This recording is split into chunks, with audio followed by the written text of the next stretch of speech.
Thank you. All right. And welcome everybody to the February general meeting for Solidarity Lowell. It is February 22nd. And as you just heard, this meeting is being recorded. Okay, so our guidelines. Again, this meeting is being recorded and it will be put on YouTube. By staying in the meeting, you're consenting to both. Timekeeper is Ryan Hammond, so please be mindful of any time limits. To speak, please use the raise your hand function in Zoom or type an asterisk into the chat and wait to be called on. Stacker, I don't believe is here, but that's okay. We can get by. Captions are available. We operate on step up, step back. We want to hear what everybody has to say. So if you find yourself not saying anything, please speak up. We want to hear what you say. And if you find yourself talking a lot, why don't you just take a step back for a second so we can hear all the voices. Please assume positive intentions. And if your words do cause hurt, which was called ouch, please be accountable for them. Oops. So basically don't let it fester. Just, reach out to the other person and discuss as much or as little as you want and try and resolve it as soon as possible. And for me and everybody else, please remember to speak slowly. Okay, so really quickly, our agenda. So 5:30-ish, we're going to just start with some intros and our land acknowledgement. About 5:40, we're going to go into Solidarity News and our committee updates. And 5:50 will be our allied organization updates. And so if you're here to promote a different group or organization or event, that is where you'll do it at that time. We'll call on you then. And tonight at around 6, we'll begin we have 2 featured speakers tonight.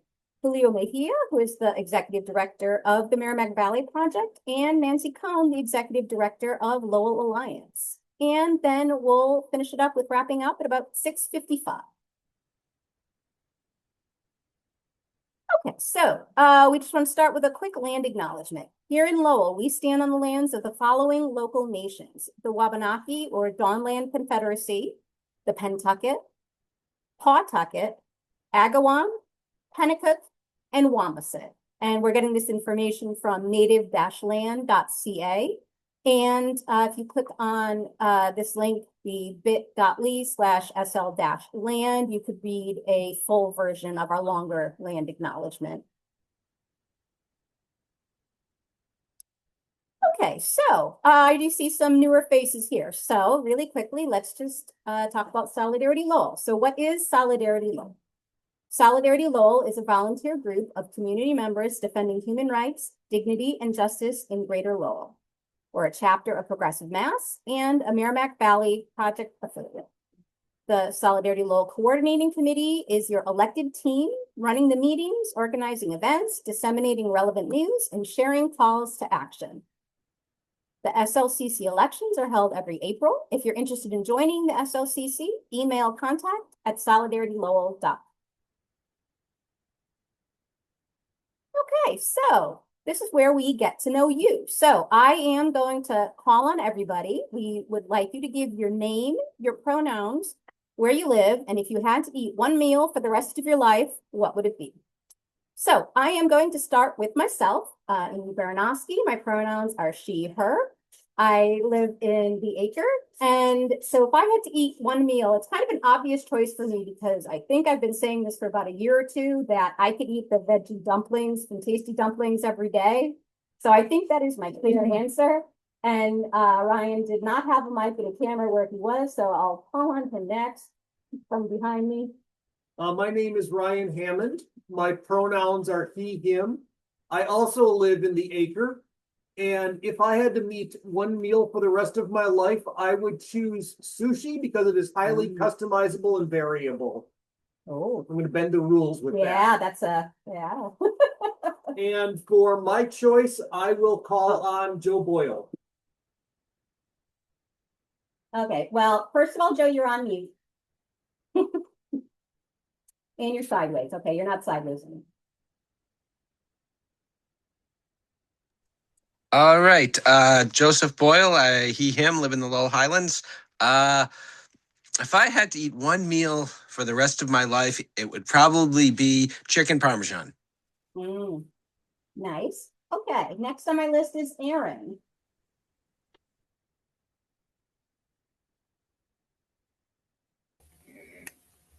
Hi, I'm Aaron, he, him.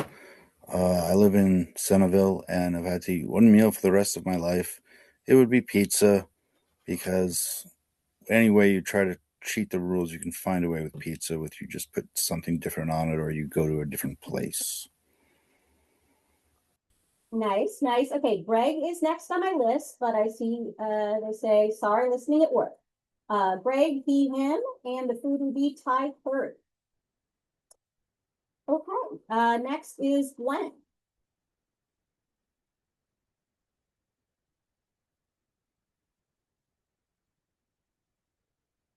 Gwen, oh, okay. Gwen is in Chelmsford, briefly lived in Lowell. And no problem, no problem, no microphone. Okay, and she would eat sausage, egg, and cheese on a bagel. A quality, any time of day staple food. Okay, let's go John Connolly. Conley, sorry. You're muted, John.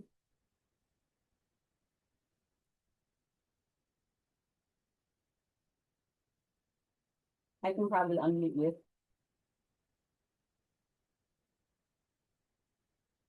No, I guess I can't. No.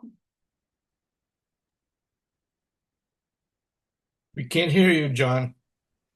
Can you unmute, please?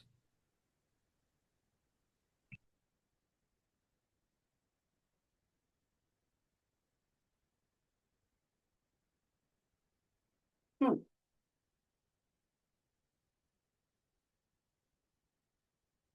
Okay, well, why don't we skip ahead to John Grossman and we can come back when I see the little red meat gone.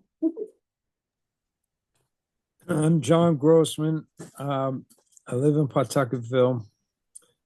He, him, and I'd go with rice and beans. All right. Oh, let's see. Well, people started bouncing around. Oh, John, you're off mute. Okay, let's Yeah. go to John Connor. Sorry, I'm using my cell phone Hmm. because I haven't had on my laptop yet. Name is John Conley. I don't really have no profile pronouns, but if I do had one, it'd be he, him.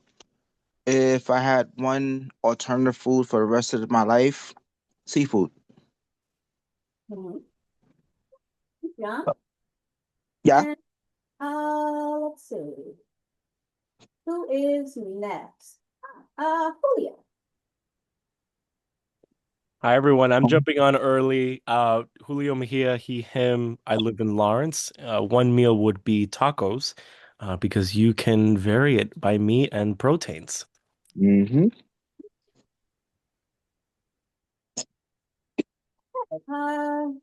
Let's see. Kathleen. We haven't heard from Kathleen yet, huh? Okay, I'm Kathleen. I live downtown in Lowell. My pronouns are she, her, and I guess I was torn between the pizza and the tacos, but I'm going to go with pasta. Mm. See, I spoke too fast. Everybody else has this like general one that can be customizable, whereas I am stuck eating the same exact dish. But at least it's a delicious dish, so I think I'm okay. Okay, Linda.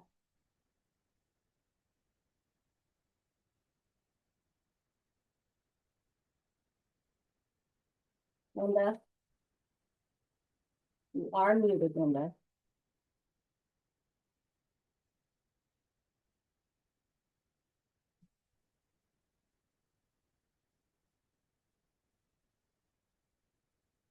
No problem. Linda, you are still on mute. All right, I'm going to skip ahead to Mitchell. Hello, Mitch Paulin, he, him. I live in the Acre in Lowell. If I had to pick something, it would probably be American Chop Suey. Mm-hmm. Very good. All right, Ozo is next on my list. Thank you, Amy, and thanks for having me, everybody. Ozo, he, him. I live at the Lowell Transitional Living Center, and much like the majority of us. I'd like to pick something that's customizable, and that's lasagna, 100%. Mm. Okay, I'm like right. Garfield. All right, I see Linda is still on mute, so I'm gonna go to Paul. Hi, everyone. Paul Godet, he, him. I live in the Highlands, and my meal forever would be arroz con pollo, which is chicken with rice and beans. Good. A little hard for you. Okay, Rebecca. You're muted, Rebecca. Wait a minute. There we go. Okay. Hi, everybody. Rebecca Miskell. My pronouns are she, her. I live in downtown Lowell, and if I had to eat one meal for the rest of my life, it would be probably also tacos, just because I love them. Very nice. Melissa, you haven't gone yet. I'm sorry. It's okay. You were up the top. I was scrolling down. You're up the top, and It's all anyway. good. No worries. It reorders based on who's talking. Marissa DuPont, she, her, hers. I live in South Lowell, and I'm torn between the birria tacos from Mestizo Latin Kitchen and the pork soup dumplings from Tasty Dumplings. I could happily eat either of those things every day, forever. Very nice. Okay, Srayvon. Hello everyone, my name is Srayvon, pronounced she, her. I live in Bay Central. If I can eat one meal right of my life, would be spring roll, so I can put variety out in it.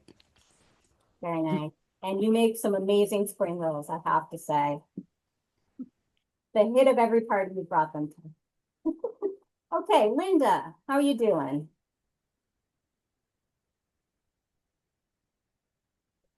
No. Sometimes she has issues with her microphone, so Yeah.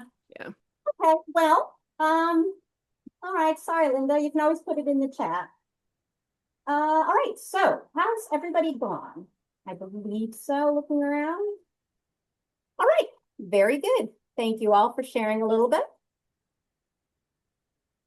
Okay, so we like to start off on a well-needed positive note. Let's talk about some victories.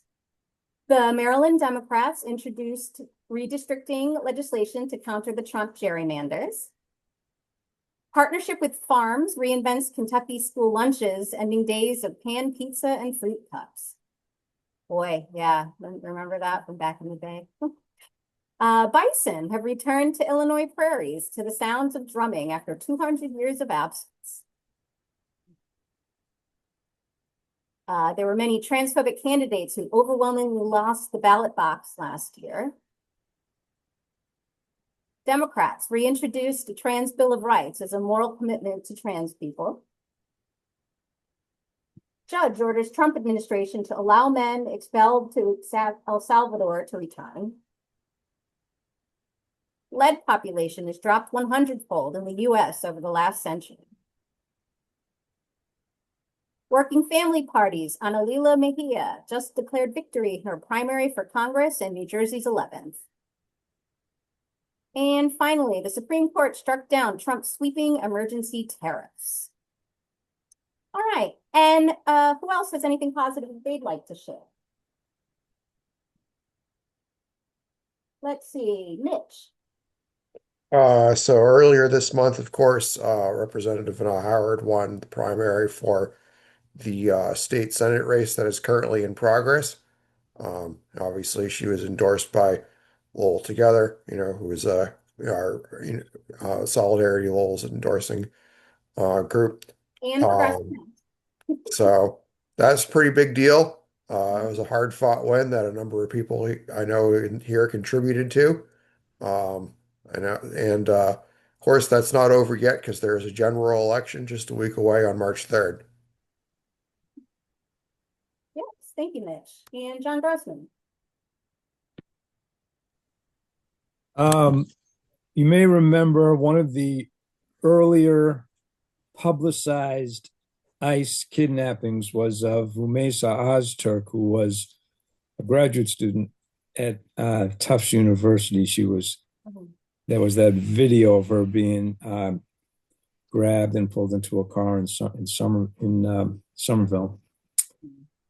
And so far, she's won her case, and she just graduated and got her PhD. Oh, that's great. Nice. Over here, anyone else? Good. Thank you. Okay, so moving along, connect with other Lowell activists. Lowell Amy, activists. I don't know how to raise my hand, so I'm raising my hand. Yes. Sorry, I was looking at the other month. Yes. Thursday, February 12th, about 50 faith leaders gathered at the State House from across the Commonwealth and delivered hundreds of postcards calling on the governor, the speaker, and the Senate president to protect vulnerable populations from ICE.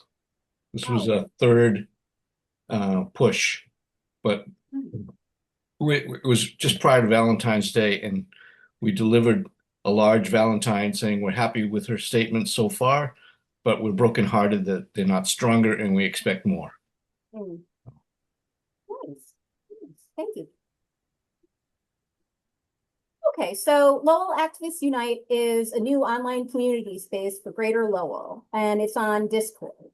Discord is a free text, voice, and video application similar to Slack, which I know a lot of people might be familiar with. And it's a way for activists to know what's going on without relying on the whims of social media algorithms. And it's set up so that there's channels for topics of increasing concern. And then we're also adding channels for each individual group or organization that's added to it. And so you could join as just an individual person or as the leader of a group or org. So I'm not even going to try and say that out loud, but so you could follow that link, which you'll be able to click on in the notes, or you can email contact@solidaritylowell.com. And we'll send that over to you. And yeah, it's a great space to just check in and share news. And it's also nice because a lot of these groups share similar interests and similar people. And so the more we get on the same page, the more we can coordinate and do events together, but also when we're doing our own separate events, not step on each other and get in each other's way. So it's growing and turning into a great space. So hope you'll all join that. And we also have a pet photos channel, just saying. Which is the most important part of any Discord. Yes, in fact, I've said in the past, I don't trust any Discord that does not have a pet channel. It's very important. Okay, Lowell Together. I feel like I've been talking a lot. Marissa, do you want to take this one? Sure. So as Mitch said, Lowell Together is sort of the endorsing arm of Solidarity Lowell, but it is a whole bunch of different groups combined who are working together to identify progressive candidates, help them run for office, and then support them once they are elected. So as you know, the state Senate general election for the 1st Middlesex seat is on March 3rd, 2026. You are not done voting. You must vote in this election. If you are getting a mail-in ballot, you should be getting it any day now. I already got mine. I sent it back. So just be aware. But as you get closer to that date, you may need to drop it off. And unfortunately, the only place to drop it off is either at the elections office at City Hall or at the police station, which like nobody wants to go to, but it's just in the entryway. You don't have to interact with anyone. We have, of course, endorsed Vanna Howard, our current state rep in the 17th Middlesex, and we are having a phone bank for her on Tuesday, this coming Tuesday from 6 to 8 p.m. on Zoom. There's a bit.ly there, lt-vanna-phone, Vanna, I alternate between the two, but it is Vanna. Please join us. It's a really fun phone bank. Usually we just are calling members of the Solidarity Lowell list. So like your friends, basically. And you're just reminding them to vote and make a plan to vote. It's not like you're having to argue with people or anything unless someone's in a very particularly bad mood. You can also sign up for canvassing and additional phone banking shifts, as well as standouts on Election Day, March 3rd. Just email mitchell.pollen@gmail.com to sign up or message him here. He is in the meeting today. And the next thing that we'll be working on after the election, when Vana wins and becomes our state senator, the next step will be identifying state rep candidates, since we will be having obviously the election in the 17th Middlesex, as well as Lorena Betts is running against Rodney Elliott, and other challengers are coming in. A whole bunch of people have announced very, very recently. So we'll be making decisions, getting questionnaires sent out to all of those candidates that we feel are eligible for endorsement. We don't waste our time with people who we know are terrible, just so you know. But if anyone wants to seek endorsement, yeah, sure. But we know who we're more likely to agree with and to want to support. So if you would like to join us, we don't currently have a meeting set up because usually it's on Tuesday, and this Tuesday is our phone bank. But you can assume that after the election, we'll be scheduling a meeting, and I will share in all of the newsletters and the Facebooks and all of those things. Thanks. Very good. Thank you, Marissa. Okay, all right, throwing it to myself. Mill City Messaging, that is the Solidarity Lowell Postcard Committee. That is our postcard writing social event. It is the second Thursday of the month, which next month will be Thursday, March 12th. And it'll be 6 to 8 p.m. over at Lala Books on 189 Market Street in Lowell. We don't have a topic yet. The last 2 months we have written for Vana. But we will support a variety of progressive causes. So, yeah, so if you have any questions or want to get involved, just email me, amy@solidaritylowell.com. Okay, unpacking whiteness. Back to Marissa. Okay, I'm it. So the Unpacking Whiteness Dialogue Group is something that I've really felt strongly and proud about. That is something that we do.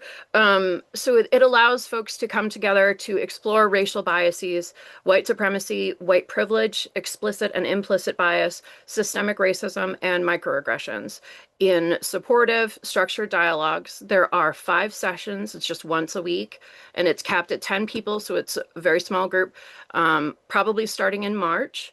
And after you attend the dialogue group, you're welcome to join the ongoing group, where we alternate between watching a film or discussing a book. So if you do the math on that, it means you've got 2 months to read your book, which I appreciate, because reading a nonfiction book in a month is very challenging for me. And you can sign up if you're interested at bit.ly/UW-signup. Yeah, I'd highly encourage all of you, if you haven't done any sort of anti-racism work, even if you think that you get it and you're woke and all of whatnot, it's still really important to actually go through this sort of a process, because there are a million things that you can't even imagine, you haven't thought of, because you haven't needed to. So I highly encourage everyone to join. If you have any questions, just email me, marissa@solidaritylowell.com. Thank you. Thank you. Okay, demonstrate, dine, and discuss. I know that Ryan does not have a microphone anymore, so I will just read this one. So demonstrate, dine, and discuss our standouts. So our next one is going to be in support of Vana for her state Senate race, just trying to get one more little push in before the election. So this will be this Friday, February 27th at 5:30 p.m. We're going to be at the intersection of Chelmsford and Stevens Streets. That's the intersection with the 99 Plaza. And I almost said my optometrist. You don't know where my optometrist is, but it's in that plaza. Yeah, and like I said, it's in support of Vana. And so we'll be there for about an hour until 6:30. And then we'll move into the dine and discuss portion, where don't think we've settled on a restaurant yet, but we will visit a local restaurant and just discuss politics, and probably end up just more lighthearted discussion too as well. So if you need help making any signs, or if you have any questions, contact Ryan at solidaritylowell.com.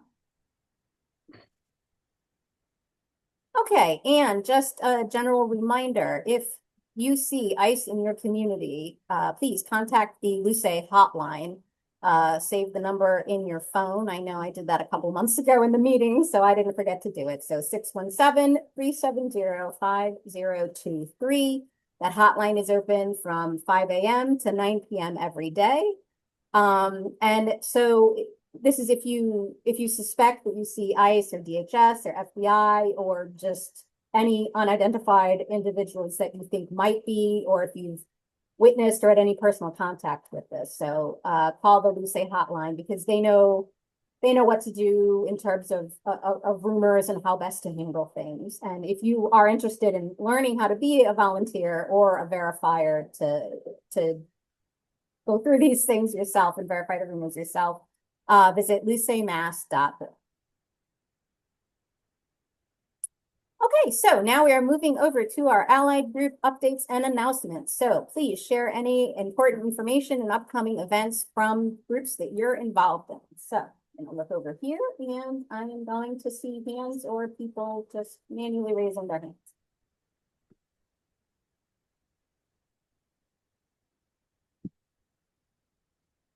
I don't see any hands raising, and I find it hard. There we go. I was just going to say, I find it hard to believe that neither John nor Paul. Okay, so Paul is first on my list. Paul, please. Thank you, Amy. I just wanted to express interest in MVP just held a meeting on how to hold small group meetings. We call them house meetings to introduce people to the whole idea of relational organizing for the long term and the values that we in our priorities of Merrimack Valley Project. So both Marissa and I were at the last one. It was very helpful. And we're thinking that we might want to do one in the upcoming few weeks in the Lowell area. So watch this space, as they say. So if you're interested, thank you. Yeah, thank you, Paul. All right, John Grossman.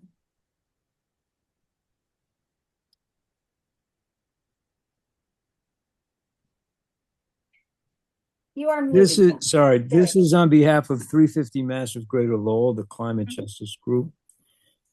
Two announcements. One is we're still waiting for the House Ways and Means Committee to put out its revised energy affordability bill. My guess is just about everybody on this call, hopefully everybody on this call, will be hearing from us once that does come out, because there are good ways to make energy affordable, namely by promoting energy efficiency and clean energy as opposed to fossil fuels, which are very expensive.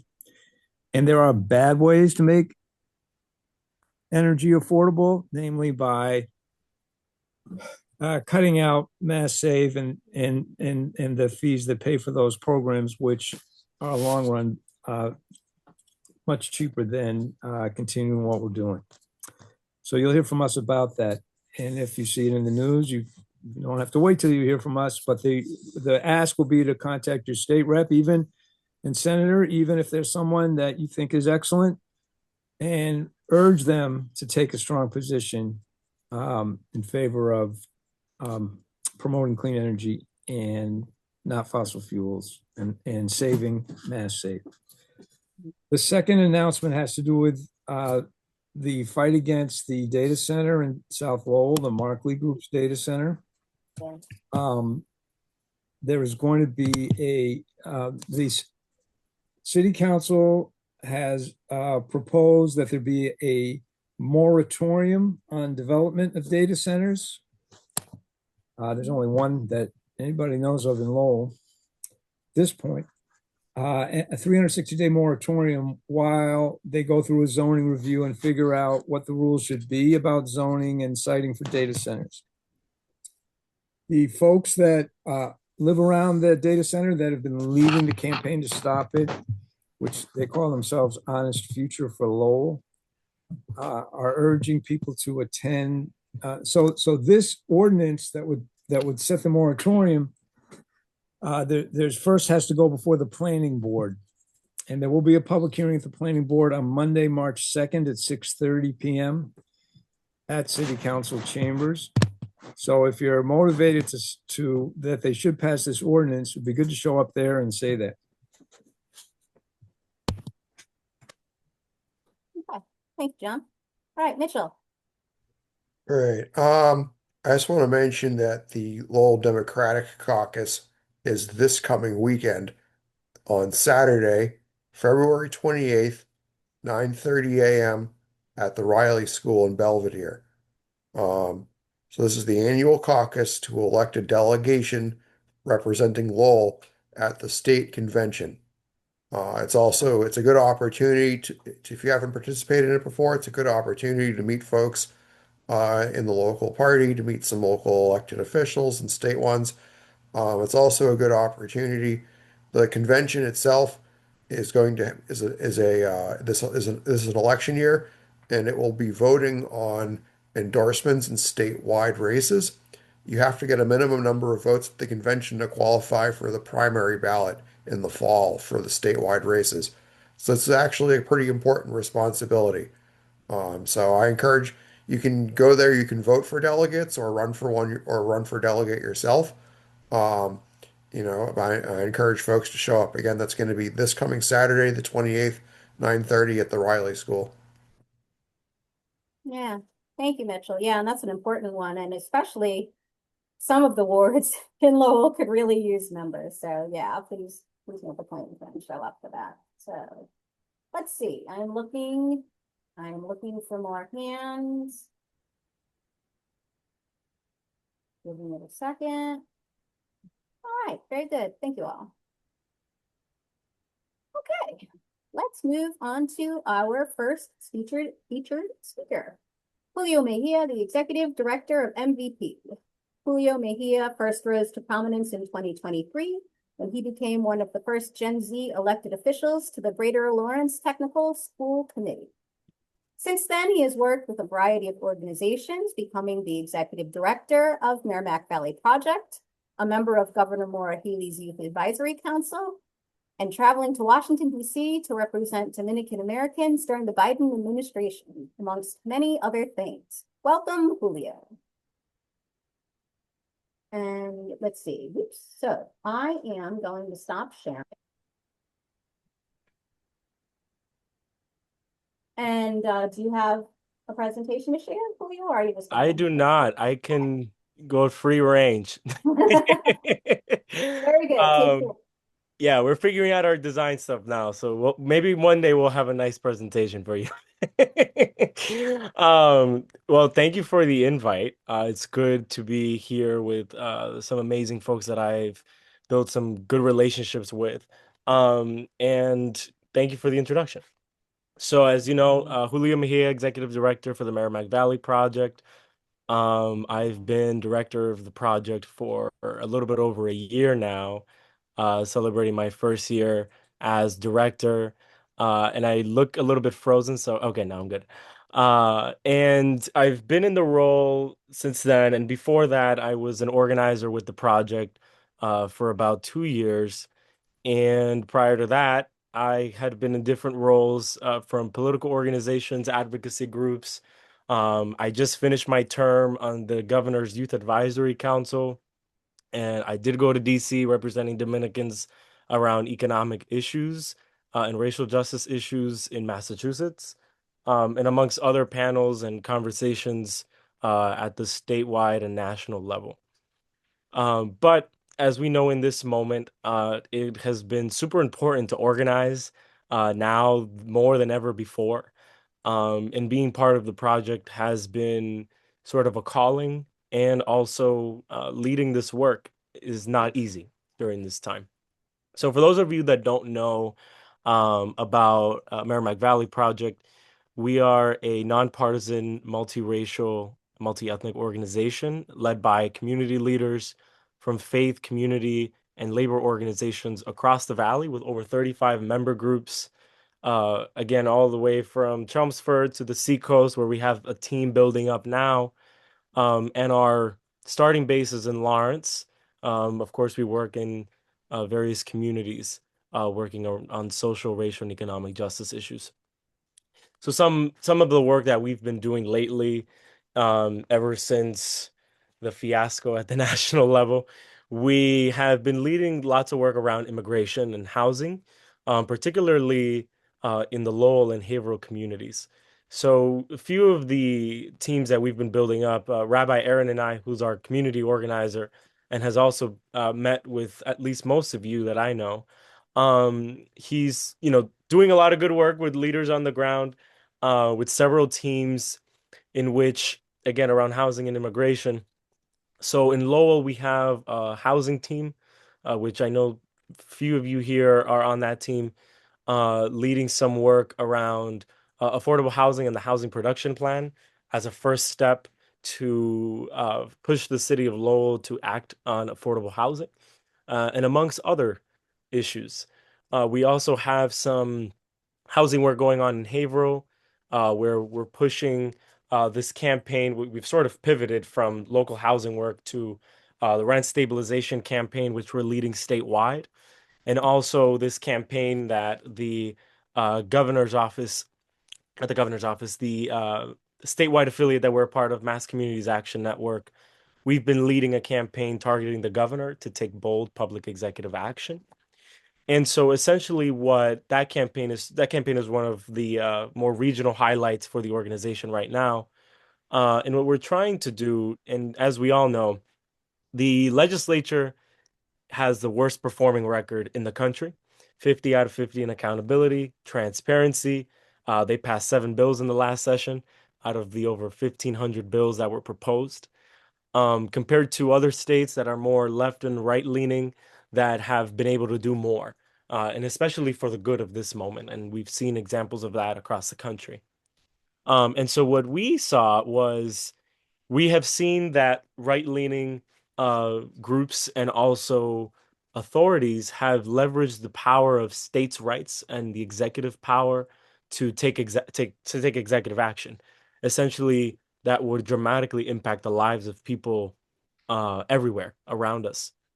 And so, part of our analysis, and what we notice is that the governor has a lot of power, a lot of executive power that she can leverage for the benefit of the good and for the good of people in Massachusetts. And so, what we saw is the need to protect the dignity and the rights of all people, especially something we call the protected classes, which is race, gender, nationality, and amongst other.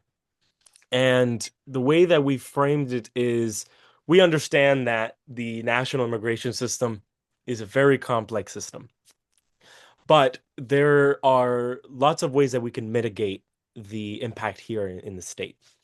So part of what we're asking the governor to do is, one, to make sure that the federal government is adhering to our state constitution and laws, restricting state departments from cooperating with the federal government, and creating a department or a truth commission, to quote, that would track and process any issues that would come up as a result of the second order, which would also enable the attorney general to prosecute anyone from that level that would violate state law, state or local laws.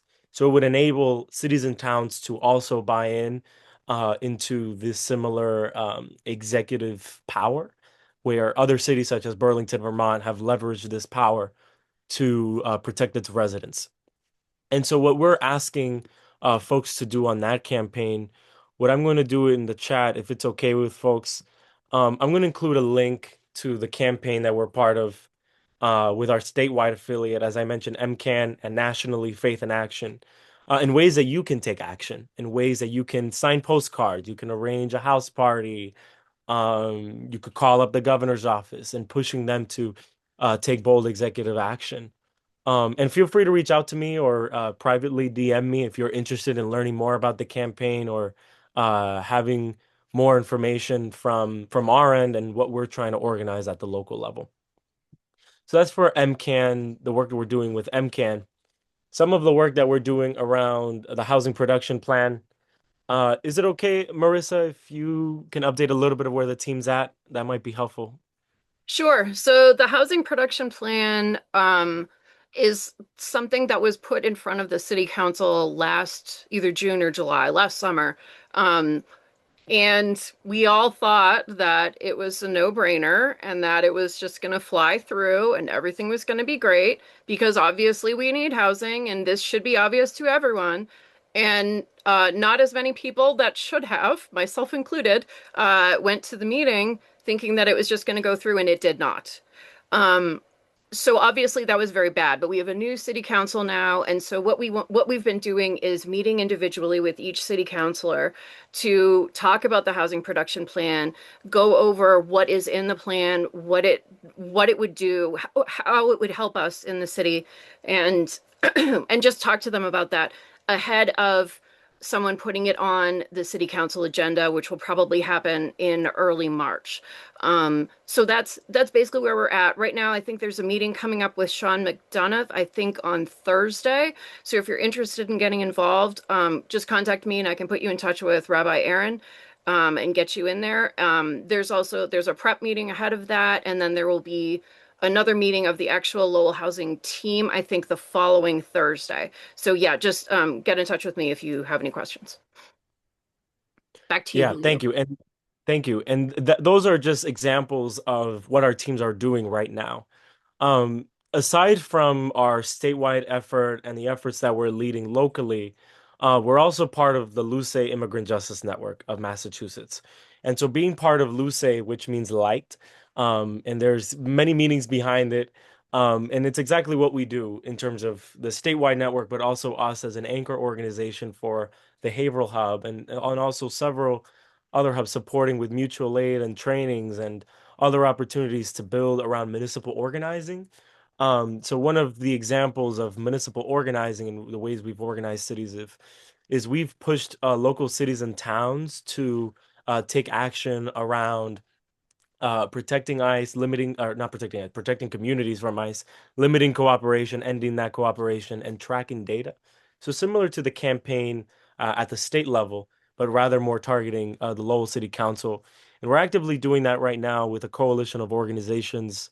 I believe 7 of us so far, which Nancy can talk about in her piece of what we're trying to do and how we're engaging folks and how we can get that done. And we're confident that we can if we build enough power together as leaders in our communities to push the Lowell City government to take action, and of course understanding the past political context of the council and previous attempts of passing a trust act or some sort of protection act that would essentially enable that.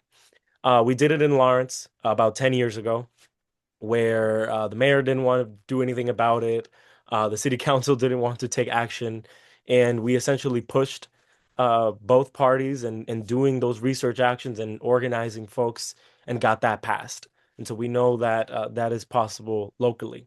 And all that is connected to the Luce work because exactly what we do is illuminating the actions of ICE and federal agents so that they cannot operate in the shadows of our communities. And through those rapid response hubs and those hotlines that we've been supporting, we verify those sightings, we share real-time information, and of course, organize people in a longer term stretch as to what we can do to shift policy and shift systems around us that can protect us and the institutions that have been under threat, essentially. And so those are some of the updates. The last thing I'll include is we run regional nonpartisan civic engagement work. And so we don't necessarily endorse or support candidates or political parties, but we do civic empowerment through voter registration. We do door-to-door contact, relationship building, leadership development as part of the Massachusetts Voter Table, which is a statewide organization. And we lead that project of what's called Democracy Hubs. And so we pour our love and our energy into these communities to really push people not only to vote, but to get involved in their communities and local government where there are a lot of things happening around budget, around policy, and there's streets and infrastructure, all the important things that we all can agree are important. So those are many of the things that we are doing. We are asking folks to get involved, including with the campaign targeting the governor, and housing and immigration and the many issues. Very much of a side note, but in Haverhill last week, some folks just decided to start a criminal justice team around Corey ceilings and raise the age. So some of that work is going to be starting up. So if you're interested in some criminal justice work as well, please reach out to us and we'll be happy to share more. But thank you for giving me the time. And if there's questions, I know you have clear directions. So if you want to include them in the chat or use the raise hand feature. Thank you. Thank you, Julio. So I'm wondering, do we want to do Q&A now, or I mean, Nancy's going to be speaking on some similar topics, right? So maybe we'll have Nancy go, and then you could both do Q&A after that. Does that make sense? Yeah, that should work. And Nancy could talk a little bit more about the work that I was mentioning around Lowell immigration and why we're prioritizing the organizational piece and then individuals, working with individual community leaders to push this effort. Okay. Thank you. So Nancy deserves her spring. So I'm going to share for a second here, and I am going to say, all right, Nancy Coan has served as the director of Lowell Alliance since March 2016 and has worked in nonprofit management for 20 years. Her experience spans a number of different sectors, including international civil society development, women's empowerment, nonprofit capacity building, advocacy, and humanitarian assistance. She holds a master's in international and intercultural management from the School of International Training in Brattleboro, Vermont. And again, please type your questions in the chat or use the raise hand function, and we will have our joint Q&A when she is done. So thank you, and I will stop sharing, and thank you, Nancy. Thank you for that introduction. So yeah, Julio covered a lot. In fact, I think there's definitely some overlap in the work of MVP and Lowell Alliance. So I'll focus pretty specifically on the work that we're doing around immigration. So I guess I would talk first about the RISE Coalition. This is a coalition that we actually helped to establish back in late 2016, early 2017, kind of in response to the first Trump administration. But really, it was in response to I came in 6 months before that, and we did a big sort of community-wide survey, and we were struck by how many people, were telling us, like, we have this, very, very immigrant heavy, I guess, city, and yet there's no coalition or group that really, there are different groups working with immigrants and refugees in different ways, but no sort of long-term, like, ongoing support and engagement. So anyway, that was sort of the impetus behind putting together the RISE Coalition, which was actually ran very well. It was very successful until the pandemic hit, and then it kind of went dark, and there was a little bit of a leadership issue, or lack of leadership, I should say, and everybody was just kind of going crazy with the pandemic and just really focusing on that. So, but then Trump came back, and it became very clear very early on that we needed something like this, some sort of grouping of organizations, but also just residents, allies, advocates who cared about supporting our immigrant and refugee neighbors. So we brought it back together about a year ago. And so we're meeting once a month. If anybody wants to join, they're welcome. It's in the middle of the day, like at noon, first Thursday of every month.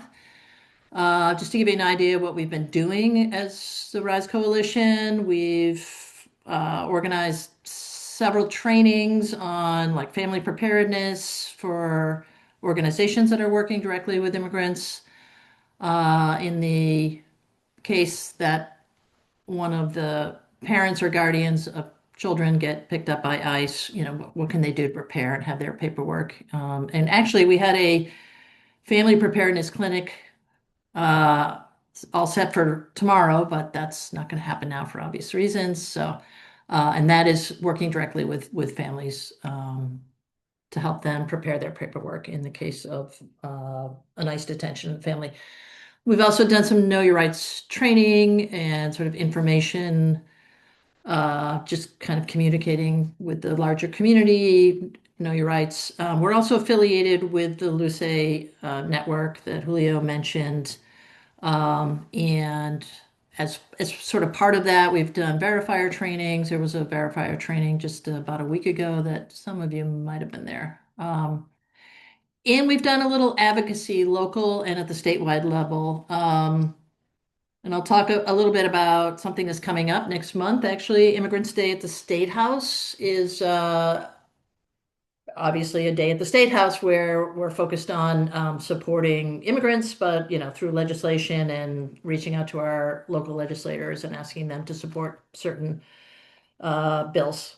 So we had a really good turnout last year. So MIRA, Massachusetts Refugee Immigrant and Refugee Advocacy Coalition sort of organizes that, and they also help to pay for transportation. So we actually hired a bus and a driver last year, and there were about 35 people, I think, that went from Lowell. So we'd love to get a good turnout again this year. And I think next week I will be, or this week, I should say, I will be sending out a message. I can share it with Marissa, although Marissa, I think you're on the RISE email list, asking for anyone who wants to join us that day. And generally, our legislators, our delegation from Lowell has been quite supportive of legislation supporting immigrants. But it's a good opportunity, I think, especially for people who are kind of new to the legislative process, just to introduce them. I mean, it's their state house, right? It's our state house. So just to kind of introduce them to that process and the building and say, yes, you should feel comfortable coming here. So it's a great opportunity for that as well. And we will get to meet with most of our legislators. Last year, we met with four of our legislators. So that's a thing we're working on. And we've worked a little bit at the local level. So roughly a year ago, a few people from the RISE Coalition Steering Committee met with Tom Golden, and that went nowhere. And we asked for sort of just a general statement of support, given all the anti-immigrant rhetoric and policies were being put out there at the time. We said, you're the city manager of an immigrant city, right? It's probably more than 50% first or second generation immigrants make up the population of Lowell. We're not saying you're going to get in the way of ICE. We understand that's not possible. Just a general statement of we see you, we value you, you're an important part of our community. We understand you're under a lot of, fear. You're experiencing, anxiety, and, we stand with you as much as we can. Something like that. And they wouldn't do it. And at the same meeting, I also pointed out, because I had talked with some lawyers from MIRA about the LPD policy that was put out around about a year ago. And they said it was very weak. And I think they said there were loopholes that you could drive a truck through. And they said some of the language is even outdated, actually doesn't reflect court decisions that were made after this policy was put together, which I believe was 2015. So I mentioned that too, nothing came of it. And we didn't really push back. We didn't really follow up thinking not much would happen. But as Julio mentioned, given everything going on with ICE in the last several months that we've seen around the country, Minneapolis in particular, we have now gone back. We put together a statement. There was an op-ed that was published in the Sun a couple of weeks ago. Actually, I'm going to share. I have a link here. The sort of statement or letter that we sent out we targeted 4 city councils who we thought would be most sort of sympathetic or receptive to this. Belinda Duran, Sydney Lang, Sean McDonough, and Vesna Noon. And I did not hear from one of them. I sent it out. I followed up with phone calls. I did kind of almost accidentally get to talk with Sean, and he was generally supportive. I mean, this was, again, my initiative, not him reaching back out. He was generally supportive, but a little reluctant to take the lead on it, in part because I guess the reaction of City Council when he made his motion about 3-ish weeks ago about getting data from the city or from the police in terms of interactions or even requests from ICE and how they responded. Even though it was passed, there seemed like a lot of reluctance, even among people you would think would be more sympathetic. So I think that, and plus he had recently had another motion that was made that I guess was quite spicy. I didn't see that City Council, something around unions, I think, and school custodians. So he was a little reluctant, but he said maybe get back to me in a couple of weeks if nothing, like if you're not hearing back from others. So, and we've not heard back, and I was away last week. So anyway, a group of us, mostly the signatories on the statement that I just shared, will be meeting this week on Wednesday and talking about next steps because we don't want to let it drop this time. And I personally am disgusted that the city has just turtled when it comes to anything having to do with immigration. Given the history and the current, makeup of this city, I think it's shameful. So, yeah, I think Marissa, you might have reached out to ask people to reach out and talk to their city councilors or ask them to support this. But anyway, yeah, I'd be glad to, Mitchell. Yeah, and then I think we're gonna, I've held off on trying to reach out to those city councilors again. So I think we're gonna meet on Wednesday and then decide what are the next steps. How do we move forward on this? Because we don't want to drop. So I'm sure we'll be coming back to Solidarity Lowell and asking for support for some action, which we are going to discuss. But I'm also open to suggestions if anybody has some thoughts about how we can get them to respond. I mean, even respond or have a conversation with us about this and how we move forward. I guess that's about it for me. Open to questions. Nancy, really quick. So in the letter, what you'll see is some of again the op-ed that we sent, but also statements around what we're asking them to do. So what's in it is not only a statement, but also some of the demands that we understand the community based on gathering info from the community and also organizations that believe that this is priority. Several of it is know your rights outreach, making sure that there's culturally competent information in the community, but also asking them to take a bold policy position around an ordinance, potential ordinance. I think I talked about a little bit, an example of like a trust act or some sort of ordinance that would protect the community from any kind of cooperation with the federal government and also tracking that data. So that's just some of the pieces to that and what we're asking for. And I'm sure Nancy and I are happy to talk with folks if they'd like to learn more or we're also open to suggestions.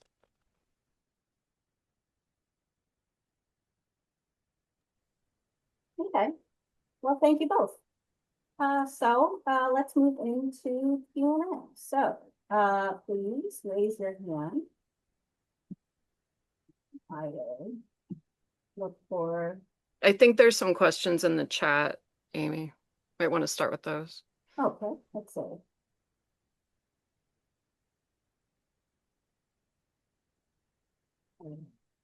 I was scrolling up here. Okay, well, so Srayvon had asked, this was a while ago. Srayvon had asked, could you explain to us in detail about criminal justice? That was for Julio. Oh, so okay. Yeah, I'm happy to follow up with you. We're sort of in an exploratory phase right now. But it's mostly around, we just signed on to the Clean Slate Initiative, which I know Noah's going to be talking to you all soon. But we just signed on to that coalition. And part of that is going to be some work around Corey Sealing and Raise the Age for young people through UTech, for instance. They've been doing a lot of organizing around that. So we've been strong partners with UTech and we'll continue to build out on that relationship and, of course, in other parts of the communities. Great. Yeah, and like you said, Julio, yeah, Noah from Clean Slate will be next week. So we can learn more about it then. Okay, let's see. Who's future? Updated. Okay, yeah. So I think that was it in the physical chat, and Paul has his hand. So, Paul. Thank you. I know that little hand doesn't always catch your eye. I just want to ask both Nancy and Julio to react to the fact that their op-ed, which was wonderfully written, had multiple signatories, but the paper chose just to identify those two as authors of the statement. But it had more. It had the Interfaith Leadership Alliance of Greater Lowell and several others supporting it. I guess my observation as a subscriber to the paper edition of the Lowell Sun is after that op-ed was printed, it's been crickets. Nobody's responded to it. And even the readership, I would have expected pushback or something. But it's almost like, the officials don't answer, the readership doesn't answer. It's just a big void. I don't know what you think that they means. seem to be terrified of sticking their neck out and having the Trump administration take federal funding away from the city. That seems to be what it comes down to. And yet you have more and more cities stepping up and taking the right, tack and the brave stance. Then they're terrified.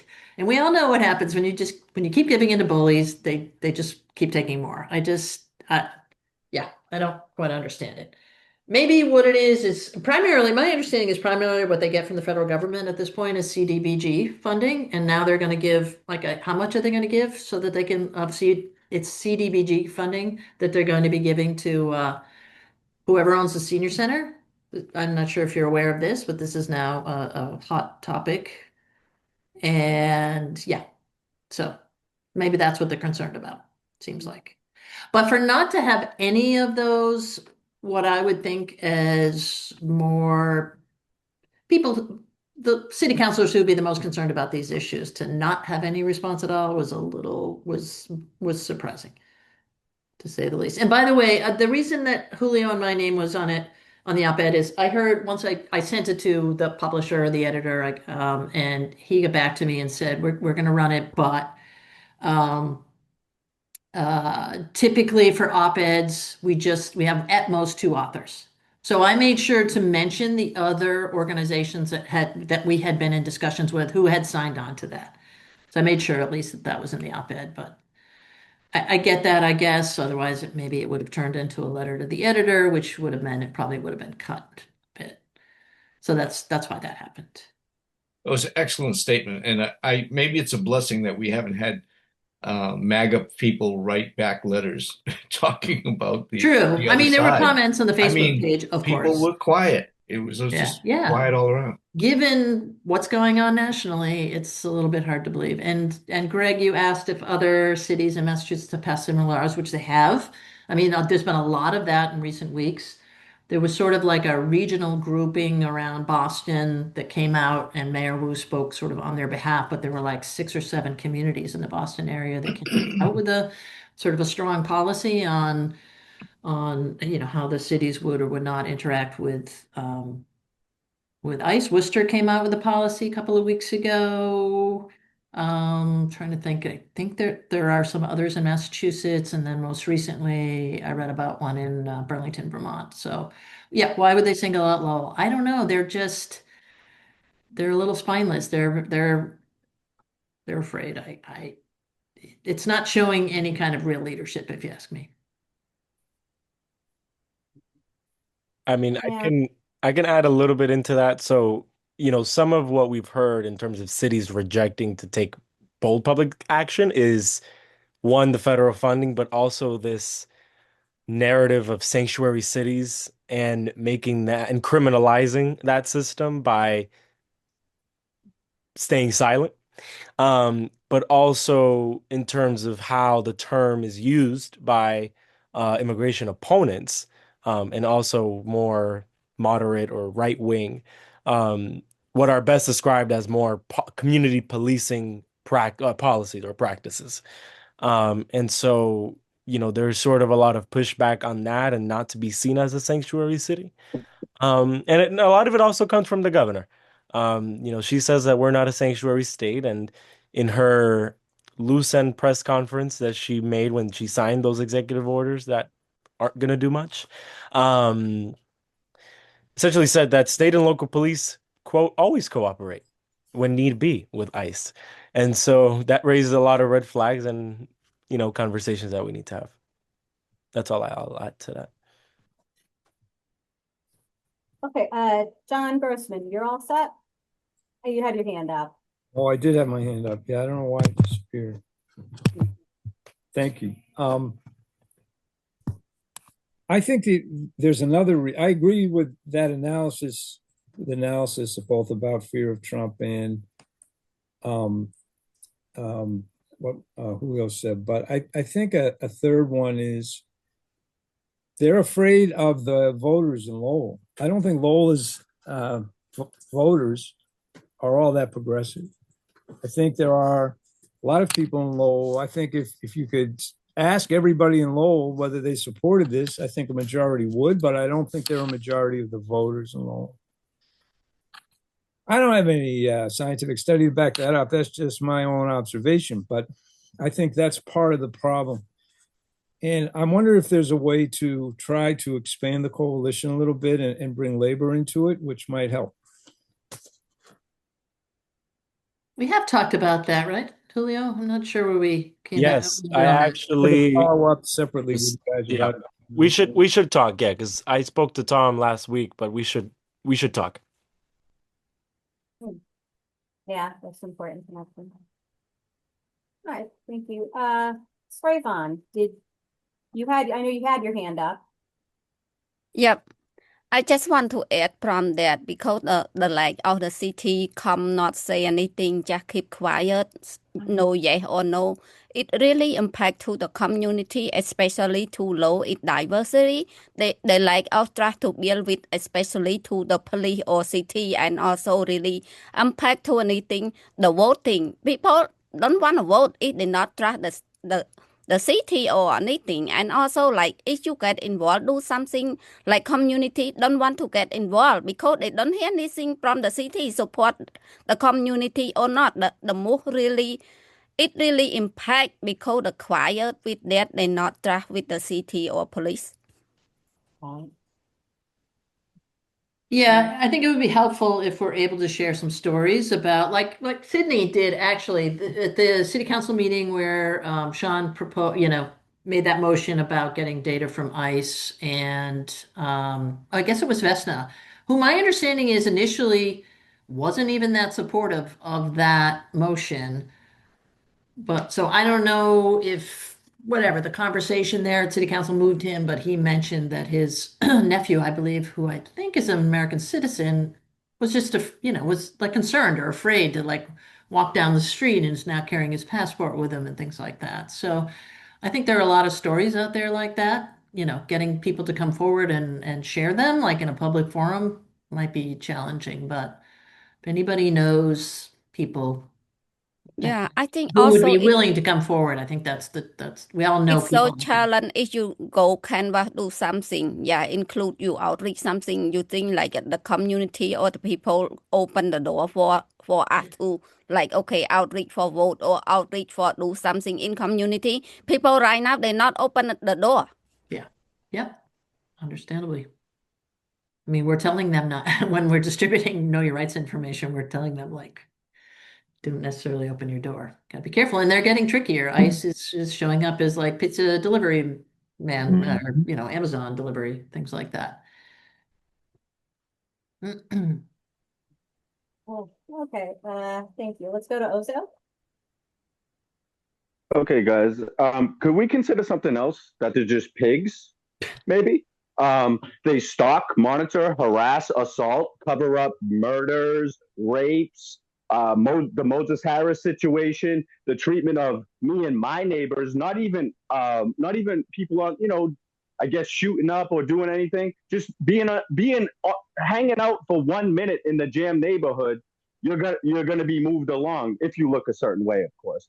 But what makes you think these people are like sympathetic towards anything to do with harassing, monitor, and stalking their own citizenry? This is what they do. These are the policies that they back consistently. Like you guys said, like Sean McDonough, he's acts so progressive and this and that.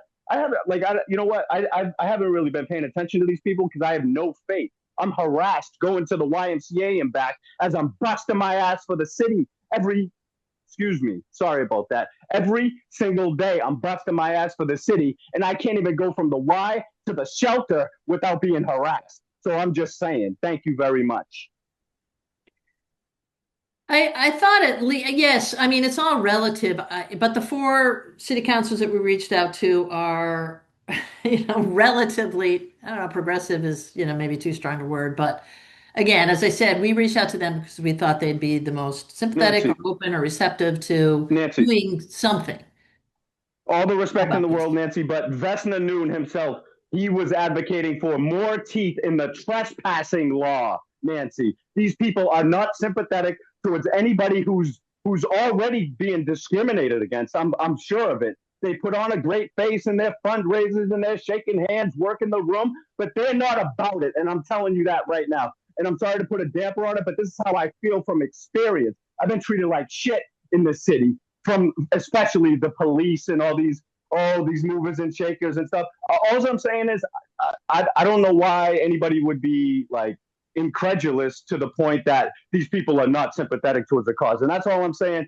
I'm sorry for being as strong as I am right now, but this is just from the heart and this is from my mind. This is from having to live this shit every day. I personally have been beaten down, put in a cage for like it wasn't that long, 104 days for something I didn't do. And then I go around, file all reports, this, that, and the third. If you don't have money, if you fall under a certain socioeconomic threshold, you don't mean nothing to these hoity-toity people, this, that. Yes, I'm involved, I'm mixed up in the thing, but I still have nothing. Everybody watches me work with holes in my sneakers, holes in my gloves, this, that, and the third. People don't give a shit about you if you don't have anything, and that's a fact. And it's no more apparent in government. It's like the most apparent. Marissa mentioned microaggressions during the whiteness class. Well, macroaggressions. Just Google macroaggressions, and that's how I feel every day of my life when I walk out that door. Whether I'm an immigrant or just somebody who's considered less than apparently. So I'm just saying to think they're going to like even like back anything that's at all backs up people who don't have. No, they're out for the votes. They're only out for the homeowners, the business owners, the this, the that. They lobby, and it's taught in these classes. In the CERT class, it was taught. Oh, don't walk away. Basically, walk away from people who aren't in your district or people who. Don't. I'm just telling you, they target like the Sokari chows of the world. They're only about a certain demographic of people. They're not going to back up even their own people who are suffering. And I'm sorry to get a little crazy about it, but this isn't crazy. This is real. So thank you very much. I won't say another word the rest. Well, I think we need to work on some public shaming, I guess. And, as Julio mentioned, 10 years ago, Lawrence passed a trust act. I think it's called the Trust Act there. And I didn't realize that actually that neither the city council or the mayor, who I think was Dan Rivera at the time, was supportive of it, but public pressure worked in that case. So let's see if we can get that to work here. But we need to get people involved. We need to get more than people who are on this call and who are affiliated with the different organizations that are coming together around this. We need to get the public involved. So that will be the challenge. And, I mean, like John Grossman was saying, the population of Lowell looks very different than the voting population of Lowell, which was Belvedere, basically, and so, yeah, it's outreach and it's getting more people that don't live in Belvedere involved. So, yeah, all right. We have a pile up here. John Conley, please. Hello. Lowell, the black eye of Massachusetts. That's how they put it down in Beacon Hill. Lowell is considered a multicultural, underground sanctuary city, which if you ever buy the TD Bank or if you buy Market Basket early in the morning, you can catch an Amazon worker posing undercover as an ICE agent. Why? Because I've had a run-in with him already. This is every 8 o'clock between 8 and 9:30. They just sit in the parking lot or they'll sit around and just drive around looking for whoever they can get their hands on. Lowell don't vote because they're too afraid to vote. They still live in the sign of fear. financial equity, activities, and resource. And when you live in fear, you don't know who to believe, who to trust, and which hand to shake and which hand to burn. And I've seen it. I've been out here 22 years, and I've seen Lowell fall, and I've seen Lowell rebuild itself. If we can straighten up City Hall, we straighten up the streets. And from the streets, we can go to Boston. And from Boston, we can take it straight to the house where Donald Duck lives. And we can put everything in the palm of our hands, one step at a time. Lowell will not come out to vote unless they see a strong piece of paper that validates everything they ask for. You have a big homeless population out here, which was supposed to have been cleaned up 4 years ago. Never happened because they turned all the funding over to UMass. That's where all the funding went. They took the college life over the poverty life of housing and financial stability. Now, when it comes down to the criminal justice part of it, have Lowell been robbed? Yes, because they took away everything that the city stood for years ago. And when they took that away, now they put us back to the bottom to where we have to rebuild and come back up again. So me personally, I think it's time to go get the bad guys and make Lowell what it used to be. And not be the first one to sign up to do it. If you got a plan, I'm all ears. I've been shooting messages back and forth because I'm in the middle of like 4 or 5 other Zoom meetings at the same time with this one. I think we need better candidates. That's one thing. So. That's true. I put in my bid for City Hall, for City Council 3 times. I just put my bid in the last time, and somebody told me that I can't run because of where I live at. Wait, if you're a Lowell resident, I think you can run. I've been here 22 years. And I was told just because I live over on Middlesex Street and I live over top of LTLC, I couldn't run. Because they didn't believe in somebody from LTLC residency in their office. Ozo just ran, John, so I think you can run. And once I heard that, I basically walked away. And I can point the person out who said it too. Well, yeah, that's gonna be my question. Who said it? Because I mean that's just wrong. One of the people down in room 31. Hmm.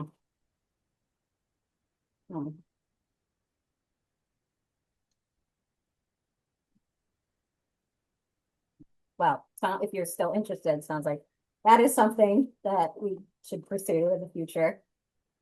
I've been trying to get an office position out here because I'm a type of person, if I see something falling, I'm going to pick it up and try to hold as much as I can, whether if it's one hand or 2 hands, or if I got to put it on my back like a military bag and carry it.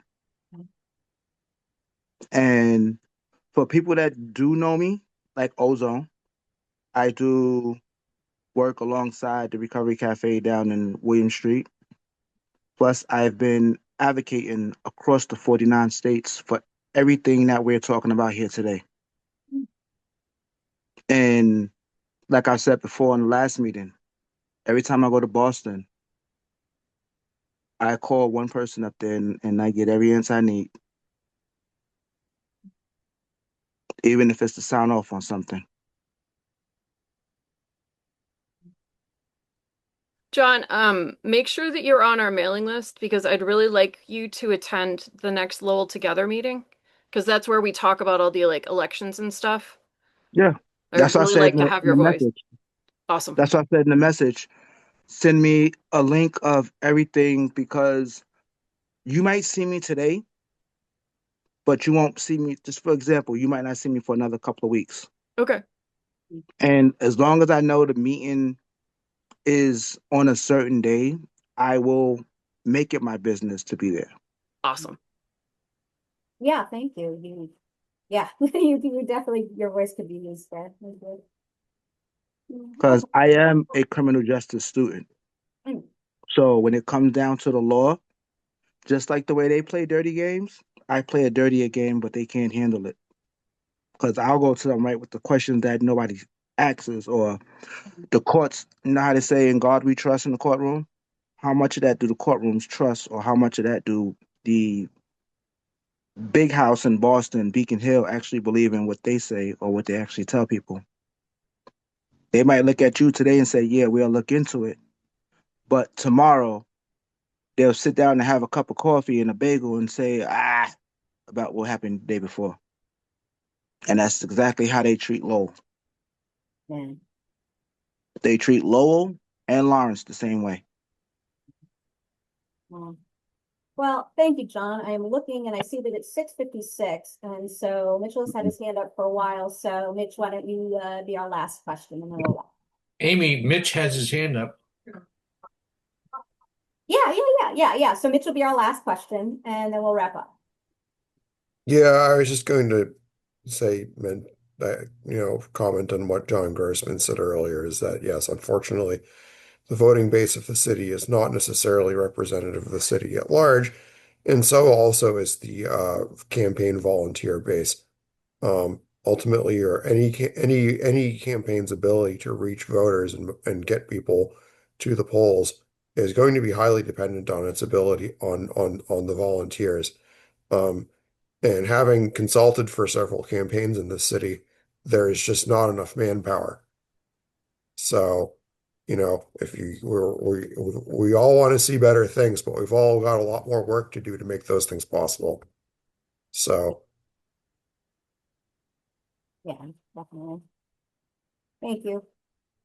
Yeah, I just wanted to add, it's always it's been a challenge to get people to come out. Like, if something's happening at city council, I feel like it's always the same people who show up and they just kind of dismiss us. So we do need to figure out how to get new leaders, new activists sort of engaged and I'm willing to step up if you're willing to put it down. One of the other things I wanted to say is that so obviously Rabbi Aaron isn't here right now, but he has been doing an amazing job of recruiting new people. Like that housing committee that he created is nearly all faces that I had not seen before or had only seen at like a rally here and there. So definitely like it's possible.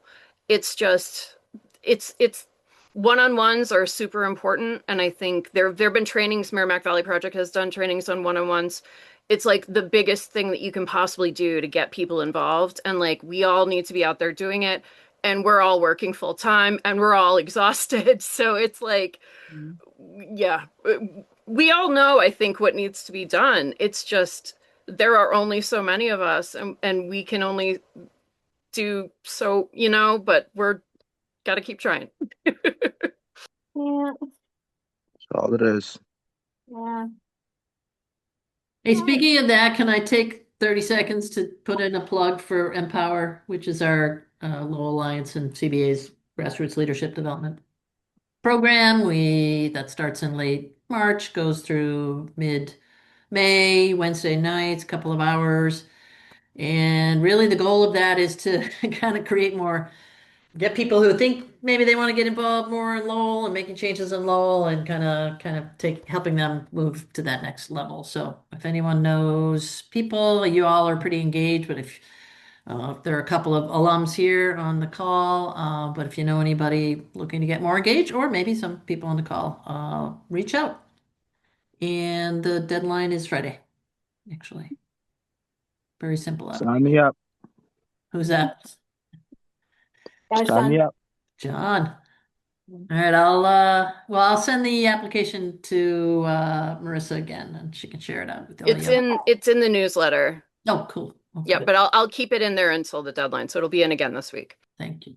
Okay, it is 7, but really quick, I do see Gwen asked, who could I contact about getting people to the polls? Oh, right. We have an election coming up. Yeah. So Nancy does Lowell votes. So if you're looking in terms of the general election, I think you could talk to her about that.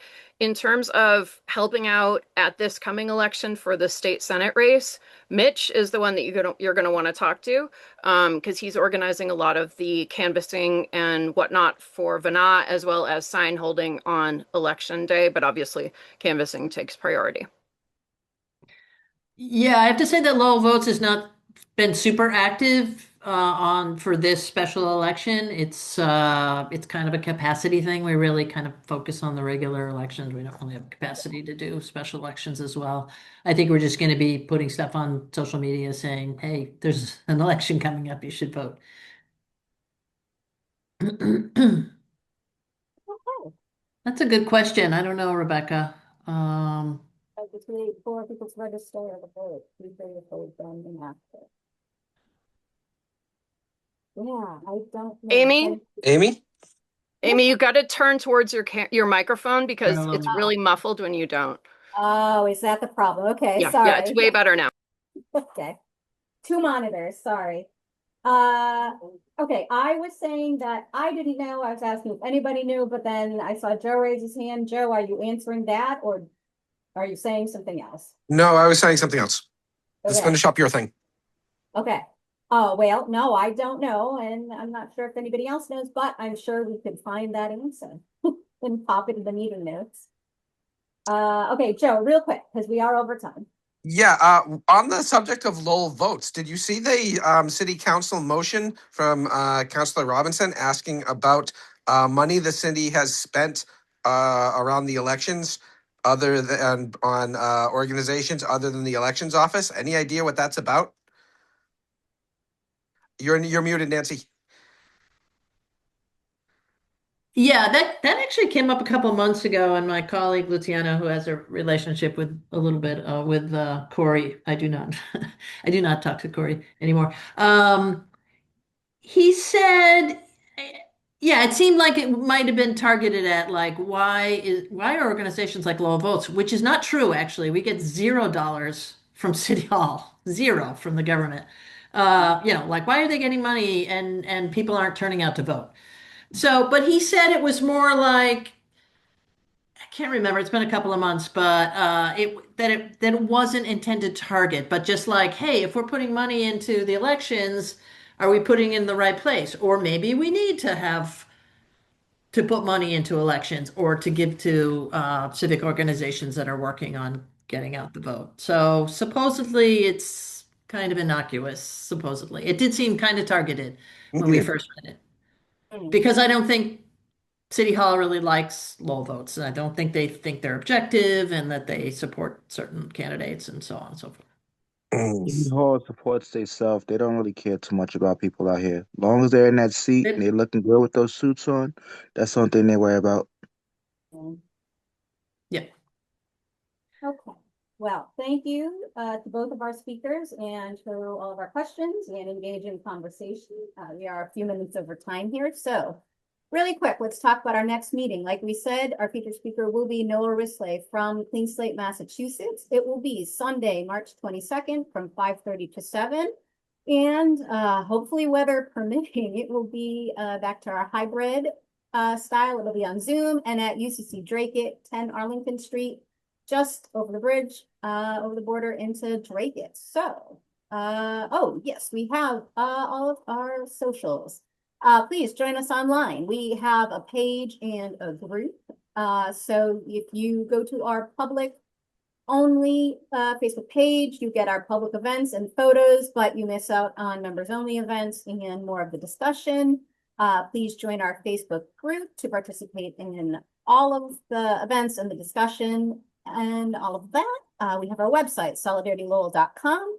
You can follow us on Instagram, Blue Sky, Twitter, and Threads at Solidarity Lowell. And you could watch our meetings, give it probably a day or two. This one will be up, and all of our past ones are up on YouTube at solidaritylowell.com. And thank you all for attending, and we will see you next time. Bye everyone. Stay warm. Yeah. Remember to stop recording. Thank you, everyone. Bye. Thanks. Watch everybody. out for the imaginary snow.